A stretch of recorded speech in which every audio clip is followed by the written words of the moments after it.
Moje pradziadki przyjechali do Brazylii statkiem. Myśleli, że tutaj to byłoby jak w niebie, a to nie była prawda, nie? Jak oni zajechali tutaj, w morzu spali, na drzewach, bo się bojali robaków, żeby robaki nie pojedli ich.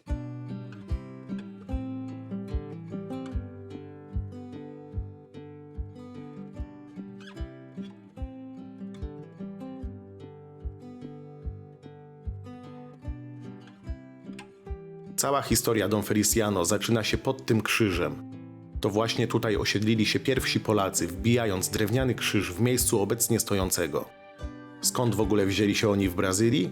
Po uzyskaniu niepodległości Brazylia szukała rolników do pracy. Jako że Polska była pod zaborami i miała ogromną rzeszę rolnictwa, Brazylijczycy zachęcali Polaków do imigracji, oferując im atrakcyjne kredyty na działki. Z możliwości tej skorzystało kilkadziesiąt tysięcy polskich chłopów, z czego ponad setka rodzin osiedliła się w 1891 roku właśnie tutaj. Pierwsze rodziny zaczęły się urządzać wokół krzyża, jednak szybko zauważyły, że ich działki nie są położone w dobrym miejscu i trzeba zejść na dół. Tu krzyż, gdzie na początku imigranci tu się osiedli, myśleli, że tu będą montować miasto, ale później widzieli, że nie ma wody i zeszli na dół, tam blisko rzeki. Paweł Siemionko i jego rodzina to dla mnie wyjątkowi ludzie. Gdy 6 lat temu planowałem przyjechać pierwszy raz do Brazylii, byli pierwszą rodziną, która zgodziła się mnie przyjąć. O rodzinie Siemionków i Dom Feliciano nagrałem 6 lat temu materiał. Link do niego znajduje się w opisie odcinka. Zanim poznamy lepiej miasto, jedziemy do Pawła. Trzeba nakarmić zwierzęta. 6 lat temu, gdy byłem w Dom Feliciano pierwszy raz, Paweł szukał swojego pochodzenia. Nie miał pojęcia, skąd z Polski jego pradziadek przypłynął do Brazylii. Dzisiaj już wie. Pomogła globalizacja i rozwój internetu. Mając tak oryginalne nazwisko jak Siemionko, udało się ustalić, skąd rozlało się ono na świat. Z gminy Mońki w województwie podlaskim. Paweł odnalazł tam swoją odległą rodzinę. Tu mam dokument, gdzie potwierdza, że dziadek przyszedł do Rio de Janeiro, od Bremen, w Niemczech, nie? 14 października 1890 roku. I tu jest potwierdzenie, kiedy tam zaszedł, 14 października, miesiąc trwał, nie? I tu jeszcze mi opowiedzieli, że w tej gminie się zaczęło wszystko od początku w Polsce rodzina Siemionków. I tam jeszcze są domy i rodzice od pochodzenia z Siemionków, gmina Mońki. To w gminie Mońki pokazuje dom Aloizego Siemionka i drugi dom Tadeusza Siemionka. Do dziś tam istnieją i gmina ich wystawia. Idę na mały spacer po mieście. Po polsku mówimy? Nie ma. Nie ma. Po polsku mówi... Po polsku? Polak? Józef. Józef. Dobrze, dobrze. Dzień dobry. Mateusz jestem. Józef. Mateusz Józef. Jestem z rodziny Janowików. Janowiki. Janowiec. Janowiki i nie wiadomo skąd przyjechali. Nie.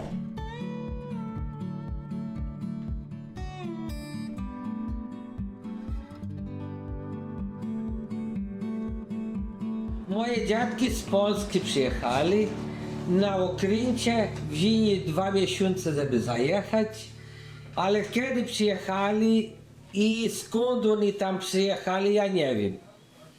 I przyjechali, bo tam wojna była, nie mieli co jeść, nie mieli co obuć, ani co oblić.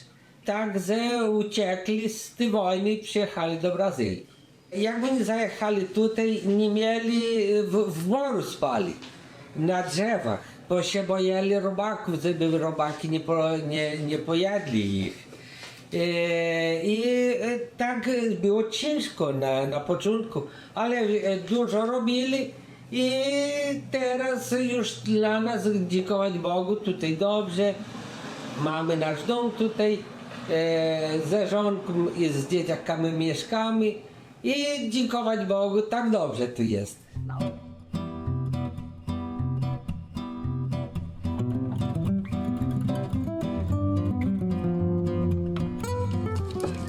Tak my jak zimno, to wszystko schowane być.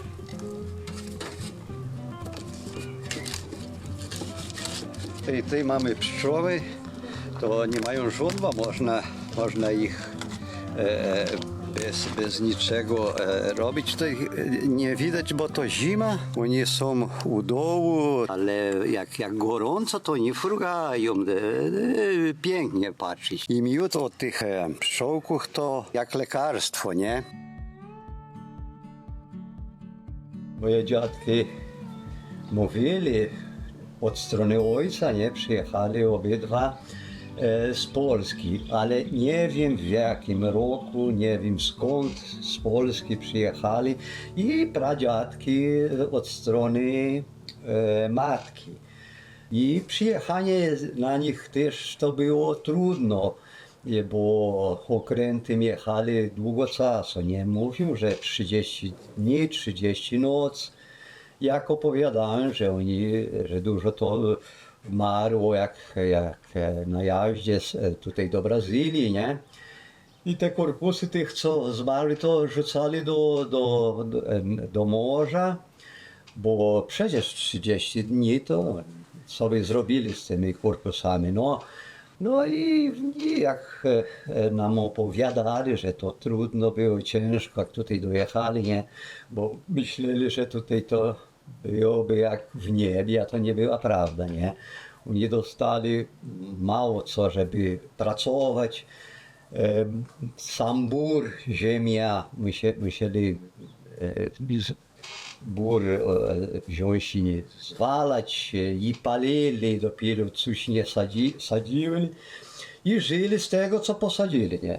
Parę lat w tył już zostawiłem robotę strażnika i teraz rolnikiem jestem, żeby mieć co robić, nie? Tam trochę sadzę cebulę, ziemniaki, takie coś, żeby mieć co robić, nie? Ale życie dobrze, nie? Dopóki się żyje, dopóki się chodzi, się śpi, ma co co w grapę włożyć, dobrze, piękne życie. Dziękuję Bogu, żeby tak zawsze było na wszyscy. W sercu miasta znajduje się Muzeum Polskiej Imigracji. Znajdziemy w nim przedmioty używane przez polskie rodziny od początku kolonizacji. Takie polskie muzea znajdują się w wielu polskich miejscowościach w Brazylii. Eksponaty są przekazywane przez rodziny, które chcą, aby zachować w pamięci pierwsze polskie pokolenia w Brazylii. W Dom Feliciano, podobnie jak w innych miejscowościach, historie rodzin zatarły się. Jest jednak jedna, wspólna pamięć o polskiej tożsamości. I tą pamięć wszyscy starają się zachować.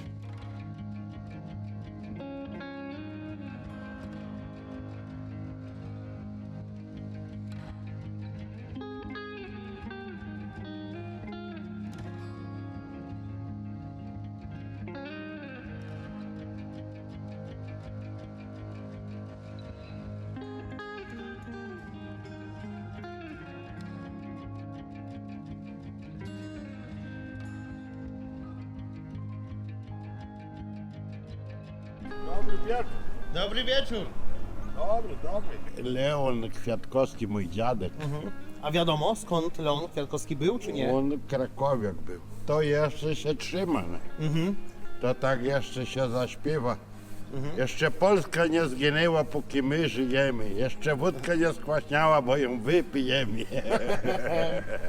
Pamiętam, jak dziadek miał jak to, Gazeta Lud. Gazeta Lud. To parę razy on przeczytał i po brazylijsku nam wytłumaczył.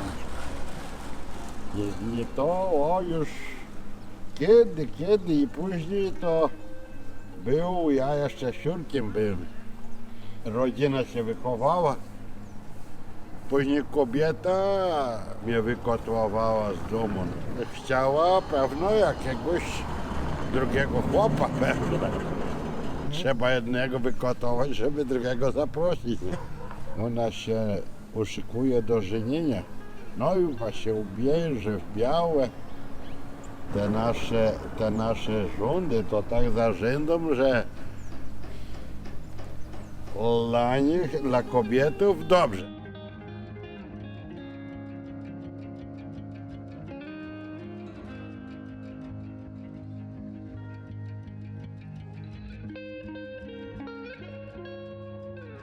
Moje dziadki i pradziadki przylecieli z Polski, tak? I oni mocno trudne życie tutaj mieli, bo im zawsze mówili, że tutaj to tak dobrze będą mieli i wszystko, ale tutaj jak przyjechali tutaj, to dopiero zobaczyli, że tutaj nic nie było. Oni ziemi dostali, ale musieli same boli, oni musieli wszystko powyczyszczać i wycinać drzewa i dopiero postawić swoje domy. Ale później oni polepszyły im się, ale parę lat było im trudno. My nie wiemy, skąd oni przyszli, z Polski, z jakiego regionu, ale się wie tylko, że z Polski szukaliśmy, ale nie wiemy, skąd oni z Polski są. Te malowanie to my chcemy zachowywać nasze pamiątki o naszych dziadków, co z Polski przyszli. I ja już 10 lat robię wypalanie w rękodziełem, tak? I my chcemy zachowywać, co nasze pradziadki przywieźli, to co się wie. Moje ojce już umarli, to się pozapomina trochę, a my chcemy jeszcze tym czasem zachowywać to, co się nauczyli. Czy była pani w Polsce albo chce polecieć do Polski? Ja nie byłam w Polsce jeszcze. Bardzo by mnie chciało się poznać Polskę, ale jeszcze nie pojechałam, bo się boję lecieć. Ale piękna Polska, bardzo bym chciała poznać, ale tymczasem nie, bo boję się.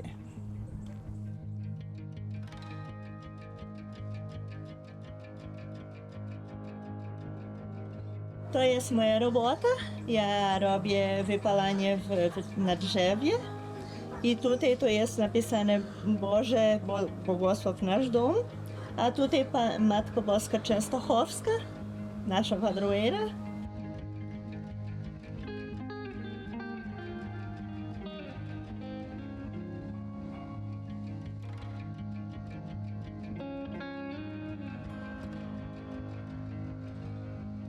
Idziemy do Klaudii, żony Pawła, która pracuje w domu parafialnym.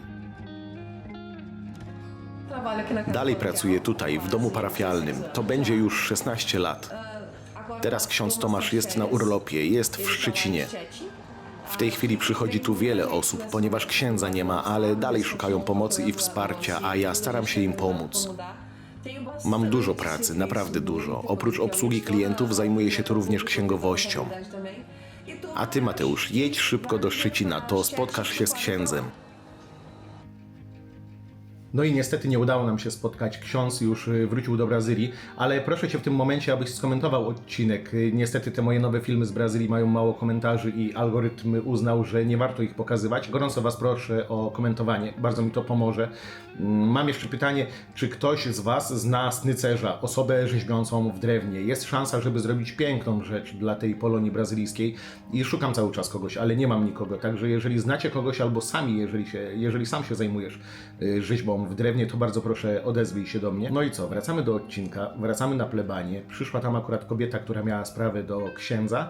No i jak się zapytałem, czy może coś opowiedzieć o Polsce, to okazało się, że kiedyś było tak, że osoby, które udzielały się w polonijnych środowiskach, były zapraszane do Polski. No i ona została zaproszona do Polski w czasach komuny i jak przyjechała do Polski, to wybuchł stan wojenny. Także wracamy do oglądania. Moje pradziadki przyjechali do Brazylii statkiem, spotkali się statkiem i dojeżdżali tutaj do Dom Feliciano. Pracowali dużo, same bory byli tutaj. Mój tata sam uczył się dużo, geografia, historia polska, żeby nigdy nie stracili te korzenie, które oni przyjechali z Polski, żeby kultura dalej fosse passada para os filhos dla dzieci.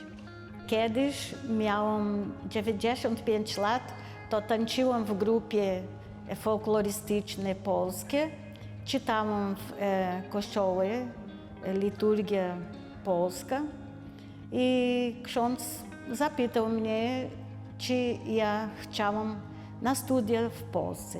I tak udało się. Pojechałam na Uniwersytet Jagielloński, na medycynę i mieszkałam w Piaście, to Dom Studencki Piast w Krakowie.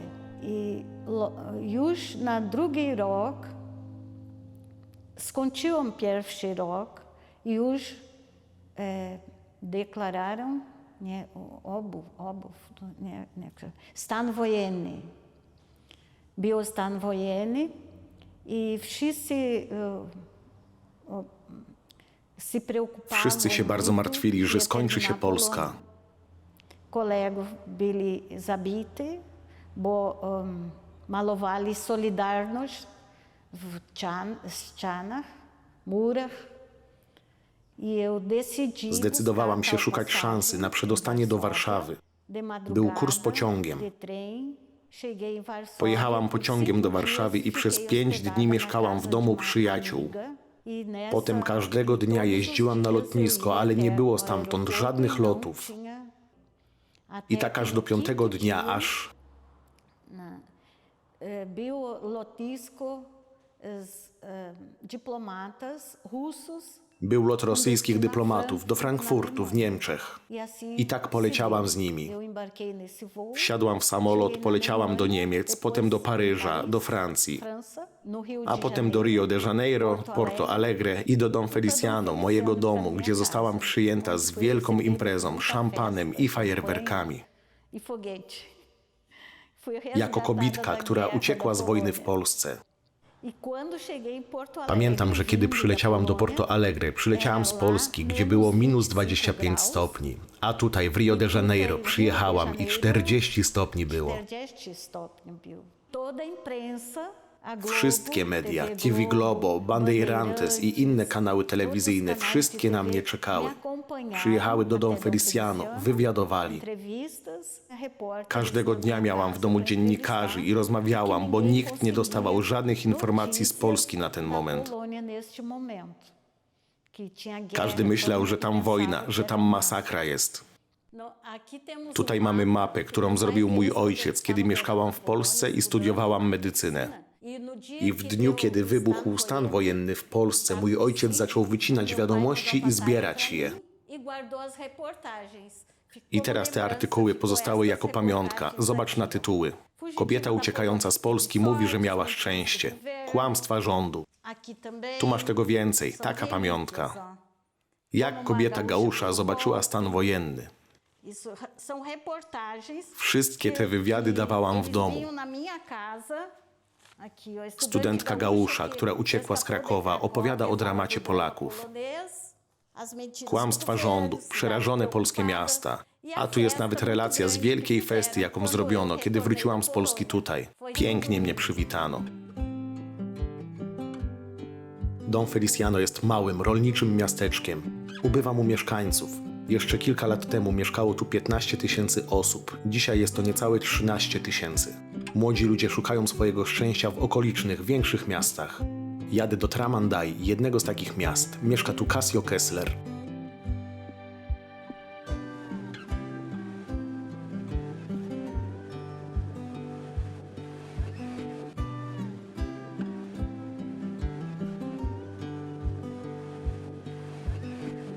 O, cześć, cześć! Cześć, co tam u ciebie? Casio dopiero niedawno dowiedział się o swoim pochodzeniu, jednak tempo jego działania jest godne podziwu.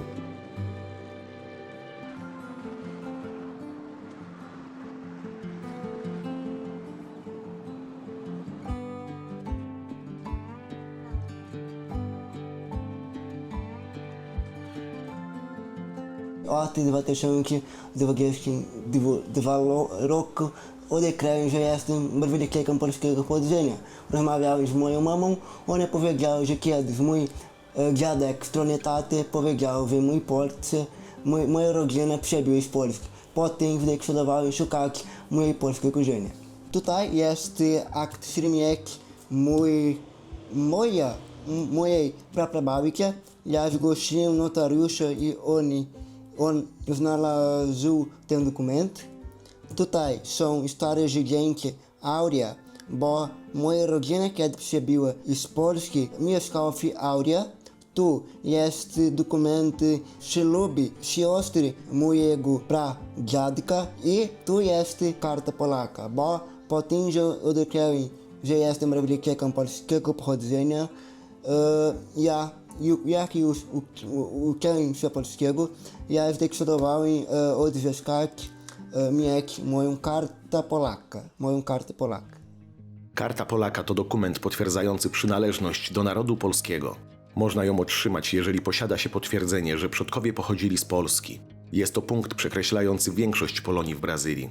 Emigrację stanowili niepiśmienni chłopi z czasów zaborów, którzy przyjeżdżali na paszportach wydanych przez zaborców i często nie potrafili wskazać dzieciom, skąd dokładnie przyjechali, albo po prostu ta wiedza zatarła się z czasem.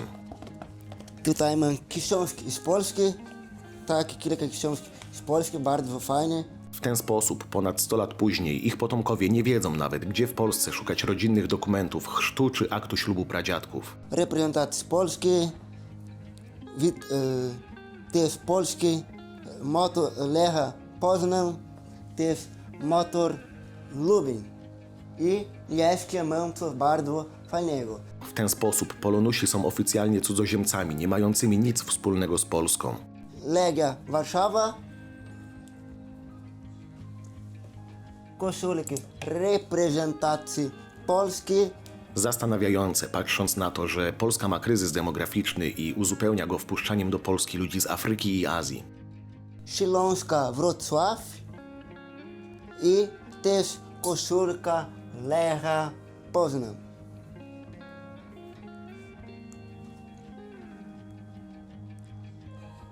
Wracamy do Dom Feliciano. Dostałem zaproszenie na kawę od jednej rodzinki. Z mojej rodziny przyjechali niektórzy od mojego ojca i niektórzy od mojej matki, ale ja się więcej nie dowiedziałam i nawet jak byłam mała, to nie poznałam nikogo z nich. Mój ojciec przyjechał z Europy, jak miał 21 lat. Wiem tylko to. Nie wiem teraz nawet, z jakiego miasteczka on przyjechał. Nic nie wiem. Bardzo było tu difícil. To nie było miasto, to była wioska. Masa ludzi była potrzebna i wspólnie pracowała w tamtym czasie. Dzięki temu wioska stała się tak naprawdę jedną wielką rodziną. Pięknie to było wspominane, dlatego szkoda, że niektórzy z nas nie pamiętają już polskiego. Ale uwielbiamy tą polską historię naszą i naszych dziadków, którzy przyjechali z Polski. Mamy jeszcze chwilę, dlatego jedziemy do koleżanki Pawła.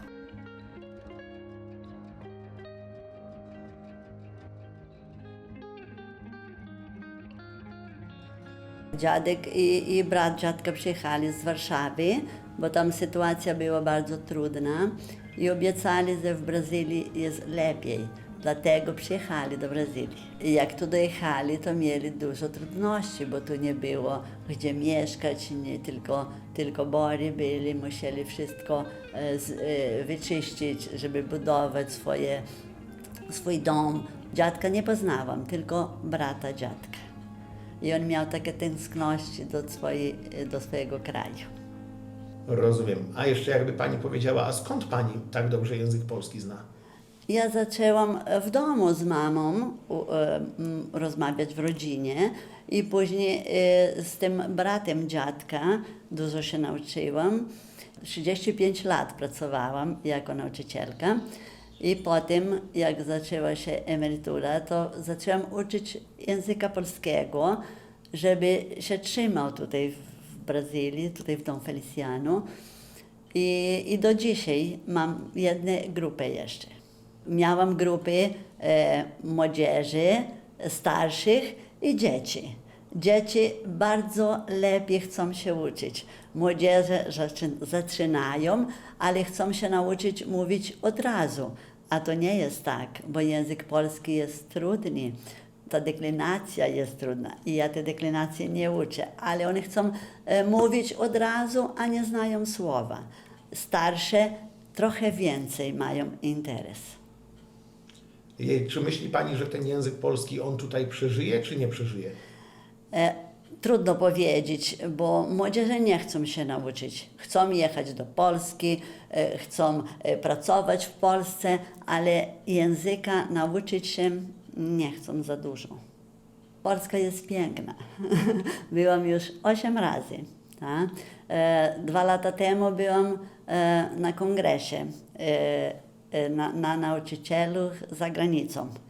A Polska jest piękna, tam wszystko nam się podoba, bo wychowałam się obok tego brata dziadka i on tak opowiadał o tej Polsce, bo tęsknoća była duża i on zawsze opowiadał. A? To Krakowia jest piękna, Warszawa jest piękna, wszystkie miasta, bo każde miasto ma coś inne i nam się wszystko podoba w Polsce. A jak jest teraz w Dom Feliciano? Jak teraz się żyje w Dom Feliciano? Dobrze się żyje w Dom Feliciano. Ja bardzo lubię tutaj, nie wyjadę stąd. A? Jest pięknie żyć tutaj, bo tutaj wszystkie się znają. Tutaj moja rodzina, prawie całe miasto jest rodziną. A? To jest bardzo dobrze tutaj żyć.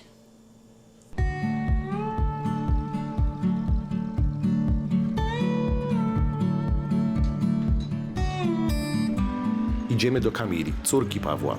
Gdy byłem tutaj 6 lat temu, Kamila uczyła się i tworzyła rękodzieło. Jakie szkolce unikorniu? Jednorożec. I jednorożec. Tak, to jest jednorożec. To unikorniu w Brazylii. Manuela ma na imię dla dziewczyna. I tutaj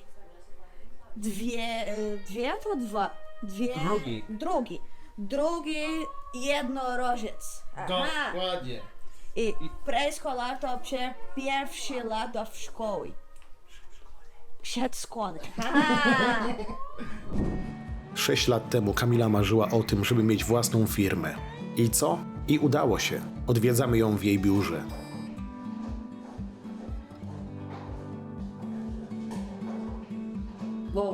Cóż, 6 lat temu, Mateusz, byłeś świadkiem. Było marzenie i stało się. Kolejny etap rozwoju. Mam swój sklep. Udało się. Udało się robić to, co się kocha. Szłam za tym, co sprawia mi największą radość i udało się. Dzisiaj mam zarejestrowaną firmę i mogę już działać legalnie, na fakturę. Kiedy byłeś tutaj 6 lat temu, pracowałam w domu, w salonie, w domu rodziców. A dzisiaj mam taką piękną przestrzeń, gdzie mogę robić wszystko. Udało mi się stworzyć dużo większą kolekcję produktów i jestem dużo dalej niż te 6 lat temu. A teraz przyszedłeś, a ja robię akurat zamówienie, dedykowane skarbonki. Do tego zaraz będę kleić naklejki, świeżo zrobione breloczki. Muszę je zaraz szybko zapakować, bo niedługo przyjdzie po nie klient. Dni tygodnia mam bardzo aktywne i dziękuję Bogu, że mogę nadal się rozwijać i iść do przodu. Wierzę, że jak przyjdziesz następny raz, to będzie już wszystko gotowe i na swoim miejscu, a ja pokażę Ci, że poszłam jeszcze dalej.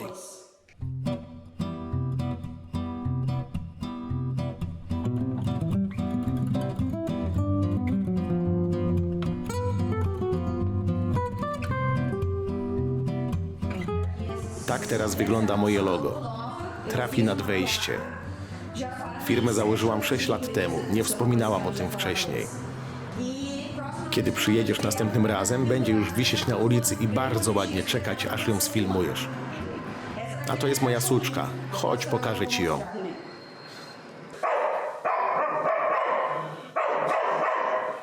O, cześć! Vamos filmar você?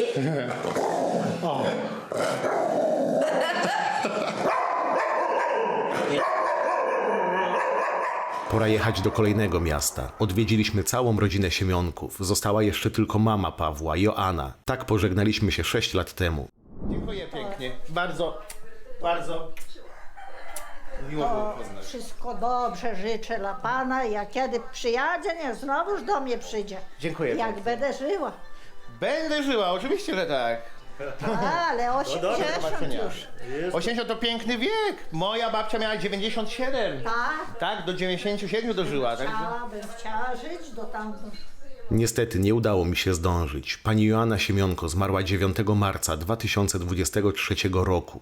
Na pożegnanie jedziemy na cmentarz, gdzie, jak się pewnie domyślacie, większość osób, które tu spoczywają, miała w sobie polską krew.